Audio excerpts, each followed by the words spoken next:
Salut les amis et bienvenue sur l'Arène Hakem où le football mérite d'être vécu. 3 finales les amis que Chelsea doit devoir disputer pour pouvoir, n'est-ce pas, se qualifier pour la prochaine Champions League. Il y a à boire et à manger dans cette vidéo. Bien avant que je ne puisse développer, en tout cas commence par t'abonner, liker, partager la chaîne. Let's go pour le débrief. Les amis, vous savez très bien que la première ligue, la Barclays English Premier League tend vers sa fin. Il ne reste que 3 journées pour clôturer la saison 2024-2025 qui a été, en tout cas pour moi je dirais, qui a été riche en émotions parce qu'on est passé à ça d'être en tout cas title contender ou encore dans la course au titre.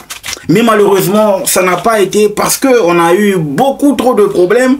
Méformes par-ci, blessures par-là, performance macabre par-là. Donc ça, c'était compliqué pour que Chelsea puisse suivre la cadence imposée par cette équipe de Liverpool. C'est pour ça qu'on a dû se rabattre en deuxième période de la saison pour pouvoir, n'est-ce pas, faire en sorte que nous puissions avoir ne fût-ce qu'une place qualificative pour la Champions League 2025-2026. Et vous savez très bien que actuellement, ou encore à partir de la saison prochaine, il y aura 5 clubs anglais en phase finale de l'UEFA Champions League parce qu'ils se sont bien comportés. Ils ont atteint pratiquement des demi-finales et ça c'est important. Arsenal avec la Champions League, Chelsea avec la Conference League, ainsi que Manchester United, ainsi que Tottenham pour l'Europa League. Ils sont en demi-finale, sans oublier le quart de finale réalisé par Aston Villa. Donc en gros, vous comprendrez que la bataille est féroce parce que Chelsea a du pain sur la planche, étant donné que là, il va falloir qu'on puisse se qualifier pour la prochaine Champions League. Moi j'ai hâte parce que c'est important, j'ai hâte parce que ça va nous permettre de garder nos cadres, de garder nos joueurs cadres à l'instar de Enzo Fernandez, Kopama, Romeo Lavia, Jackson, le Liverpool, Marc Cucurella. En gros, cette panoplie là des joueurs devront rester. Pourquoi? Parce que au moins il y aura Champions League. Et c'est pour ça que dans cette vidéo on va voir les 3 finales que Chelsea doit devoir disputer pour pouvoir, n'est-ce pas, se qualifier. En tout cas, Chelsea a besoin de 6 points dans ces 3 matchs parce qu'il y en a 3 pour dire 9 points. Chelsea n'a besoin que de 6 points pour pouvoir se qualifier.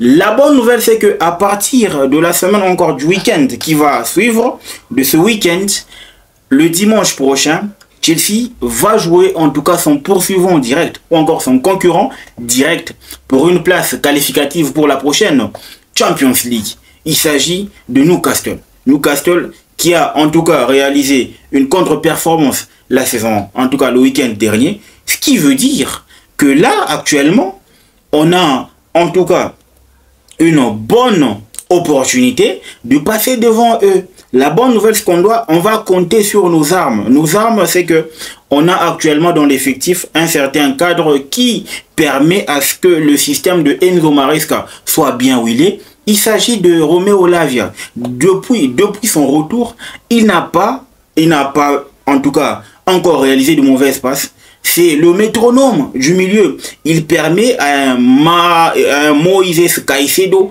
d'être meilleur.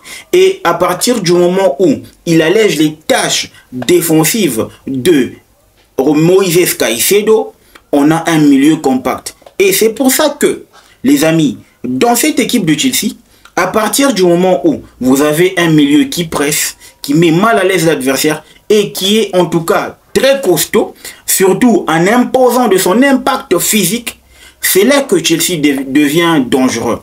Vous allez remarquer que le match qu'on a fait face à Liverpool, c'est un match, moi je dirais, parfait. Déjà au milieu de terrain, on a su les attaquer, on a su les comprimer, on a su aller les chercher. Et ça c'est important, c'est grâce à la présence de Romeo Lavia. Et vous allez comprendre qu'à partir du moment où on a Romeo Lavia ainsi que Moïse Caicedo, on met Enzo Fernandez beaucoup plus devant pour en tout cas profiter de sa touche technique ou encore de son impact, en tout cas au niveau de l'attaque. Parce que Enzo Fernandez qui est en tout cas libre de tout mouvement, c'est Enzo qui marque, qui fait des passes décisives. Et vous allez remarquer que depuis pas mal de temps, Enzo, ses buts, soit passes décisives. Il est tellement important dans le système de Maresca. Alors ça part.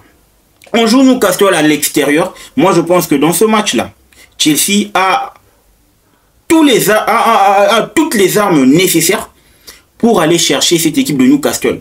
Parce que là, on est arrivé à un moment où on a quand même des cadres qui ont rejoint notre effectif, en tout cas de retour des blessures, et ça va permettre à ce que nous puissions compter sur eux et d'aller chercher l'adversaire. Et moi je pense qu'au niveau du milieu, on a quand même du répondant, parce que quand vous regardez avec Newcastle, il y a Sandro Tonali, il y a Joelinton ainsi que le capitaine Bruno Guimaraes. C'est trop physique, c'est trop physique et engagé. Et moi quand je regarde, on a aussi Lavia, Caicedo et Enzo Fernandez.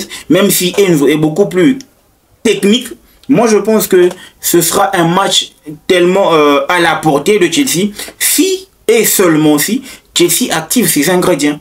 Parce que vous allez remarquer que la défense de Newcastle, c'est une défense qui cède.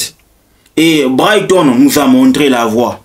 Ipswich nous a montré la voie. N'eût été le carton rouge, je pense que dans ce match-là, Ipswich aurait eu gain de cause. Mais nous, c'est là que ça va se jouer. Moi, je préférerais que dans ce match qui va nous opposer face à Newcastle, qui est minimum un match nul. Comme ça, on va bien négocier parce qu'on va recevoir un bois mort qui n'est autre que Manchester United. Oui, pour moi, je dis que Manchester United est prenable, étant donné que Manchester United va préparer la finale parce que va tout miser pour en Europa League. Oui, Manchester va tout miser sur l'Europa League pour pouvoir la gagner et pourquoi pas se qualifier pour la prochaine Champions League.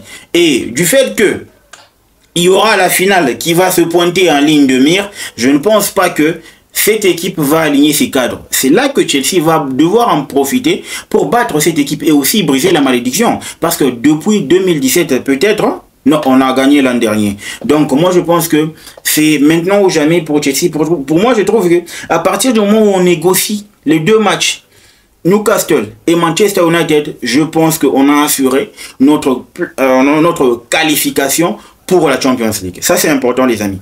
Et il va rester que Nottingham. Vous voyez que le calendrier n'est pas moindre. Il n'y a que des équipes qui sont un peu... sont des équipes qui tendent des pièges, ok? Et Newcastle, Manchester United, Nottingham Forest, c'est que du répondant. Le seul qui n'est pas concurrent, c'est Manchester United. Mais Newcastle, c'est vraiment un candidat sérieux et aussi un concurrent direct. Ça va passer par là. Donc, commencer par empocher les 3 points face à Newcastle et pourquoi pas négocier la rencontre face à Manchester United et se qualifier brillamment. Et c'est ce que moi je veux au fait. C'est ce que moi j'attends et je suis impatient à l'idée de voir ce que ça va produire d'ici à dimanche et voir exactement où on en est parce que moi je compte seulement sur un Romeo Lavia qui revient fit et un Reece James bien managé. Donc en gros, c'est vraiment un Chelsea qui me plaît. Je ne pensais pas qu'on pouvait finir de cette façon-là parce qu'on est en course, les amis. On est en course. Et à partir du moment où on est en course, ça permet à l'équipe de se transcender. Surtout en cette fin de semaine, en cette fin de saison. Et surtout qu'il y a aussi le trophée Conference League. Moi, je pense que, au vu de la saison réalisée et avec tous les problèmes qu'on a eu à rencontrer tout au long de la saison, si Chelsea parvenait, n'est-ce pas, à finir avec minimum un trophée de la Conference League ainsi que une place qualificative pour la prochaine Champions League, je pense que à mon avis, Enzo Maresca a gagné le pari et il va avoir des galons, il va avoir plus de crédit de la part du board pour pouvoir avoir un mot à dire dans son mercato. Et vous savez très bien que moi j'aime Enzo Maresca, il est pointu. Je commence à le comprendre un tout petit peu, il est pointu. Et c'est juste qu'il est en train de faire avec les joueurs qu'il n'a pas achetés. Même s'il a eu à faire appel à Pedro Nieto ainsi que João Félix. Mais en gros, 90% des joueurs qui sont là, Enzo ne les a pas recrutés. Donc en gros, ça passe par lui, qu'il réalise des bonnes performances durant cette saison avec l'équipe de Chelsea. Et voir ce que ça va donner. Parce que oui, à partir du moment où il aura un mot à dire dans cet effectif, dans ce mercato, je pense que Chelsea tiens là, un entraîneur qui pourra régner. Oui, parce que moi, je sens qu'on va régner, étant donné que petit à petit, regardez la liste qui va sortir bientôt, les joueurs qui sont moins qualitatifs vont être mis sur le marché. Et ça va permettre à Enzo Maresca d'avoir un mot à dire avec les co-directeurs, question d'avoir de la qualité au sein de notre effectif. Et c'est là que moi j'attends au tournant Enzo Maresca. C'est là que j'attends au tournant l'équipe de Chelsea. Moi je pense que ici, il est question maintenant d'appuyer et de supporter notre équipe parce que ça va pas être facile. Newcastle c'est costaud par rapport aux deux autres qui arrivent, à savoir Manchester United ainsi que Nottingham Forest. Mais moi je pense que ces trois finales là, minimum Chelsea va sortir avec 6 points. Moi je pense et je suis tellement confiant et je suis tellement certain et je pense que ça va le faire. Dites-moi ce que vous en pensez en commentaire. N'oubliez pas de vous abonner, de liker et de partager la chaîne. Le football mérite d'être vécu. Ciao.